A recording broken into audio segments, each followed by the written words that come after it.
Cause, cure, treatment, 3 words that Candace and her organization hope to find for MS through the proceeds from tournaments such as these.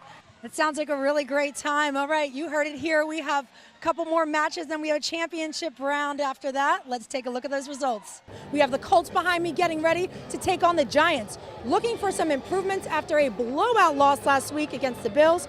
The Railers were able to hold the Cats to a 2-run lead early on, but after a pitching change in the bottom of the 6th, Lehigh Valley was able to pad its lead even more. With Temple Golf being a year-round sport, these guys spend a lot of time together, and they can tell you a little bit more about themselves than I can. We're here at UD Arena where the NCAA is celebrating its 75th anniversary, and this particular site has hosted over 100 games of March Madness.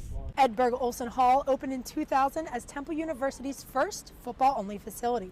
12 years later, the complex that has become the team's home was ready for an upgrade. At the start of the season, the Phillies organization was optimistic about its 2013 prospects, but those good feelings have come and gone. The bullpen entered this Monday's series opener against the Padres with a 4.67 ERA, which is the worst mark in baseball and the worst in Charlie Manuel's 9 years as the Phillies manager. Stephanie is currently ranked #1 in the nation in 2 categories, toughest to strike out and most doubles per game. Halfway through the preseason schedule now, and next week, it's back home where the Colts will take on the Browns, and we expect the starters to play well into the second half in that one. For the Colts here at MetLife Stadium, I'm Danielle Maslany. All right, that about wraps it up for the Flyers Wives Carnival. It was a great event, one you shouldn't miss, so make sure you're here next year. Reporting for Flyers TV, I'm Danielle Maslany. Now, I know how you're going to answer this, but I want you to answer it differently. But you're going to ask me the question I'm going anyway. to ask you anyway. Now, you just participated in the regional combine, 6 for 6, 3 that were 50-plus yards. Okay, Brandon, I was just talking to Devin and asking him a couple questions. I'm going to now ask you those questions. Who is the funniest guy on this team? The NBA announced that Miami Heat forward LeBron James has been named the 2013 MVP. This is James' 4th time earning MVP, becoming just one of 5 players to win the award at least 4 times. As if giving up 9 runs in 2 innings didn't make it clear enough, Roy Halladay admits he's having shoulder pain. Head coach Fran Dunphy is entering his 7th season with Temple basketball, and it could be his most challenging. He took some time out of his busy schedule to sit down and talk with me about the upcoming season. Everything from a tough schedule to Twitter to high expectations. 15-minute quarters, normal game scoring, but the teams, both Temple football. Coach Matt Rule divided his guys into 2 teams, the Cherry and the White, for the annual spring game. Brandon is on the verge of rewriting Temple's history books. He's just 33 points shy of breaking Bernard Pierce for the most career points at Temple. All right, now after suffering both a right foot injury and then having a off-season knee surgery, how are you recovering and how have you prepared for your senior season? Most fans would love the opportunity to get a sneak peek inside the Flyers locker room. But for one guy, Derek Settlemyer, he has what some may call the dream job. Meet Flyers head equipment manager Derek.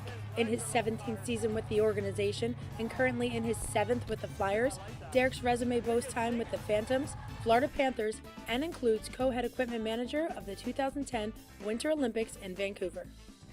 I've kind of followed in my dad's footsteps. He was a trainer here for years, and it was a dream come true. It's actually what I wanted to do my whole life, and to work for this organization. It's the best in hockey, so yes, it's definitely a dream come true.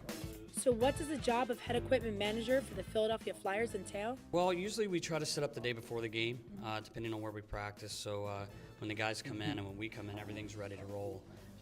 They don't have to worry about anything. They know everything they need here from a medical standpoint to the equipment standpoint. So we try to set up the day before, and then if guys need something, we're here and ready to go. I think it's important for everything to be neat and look really good. I think the guys appreciate it. It appears that Derek has a special bond with this Flyers team, and although he doesn't actually take the ice at game time, he does have a unique ritual.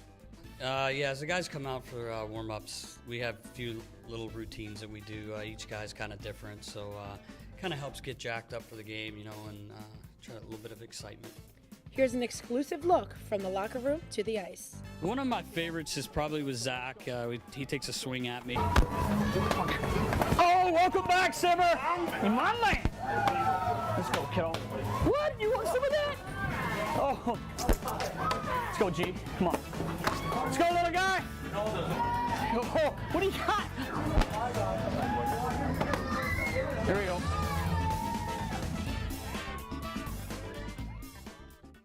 There are many exciting aspects of Derek's job, and one that many may envy is his seat when it comes to game time. Probably the most favorite thing is being on the bench, watching the game, being part of a team. So that's probably the best.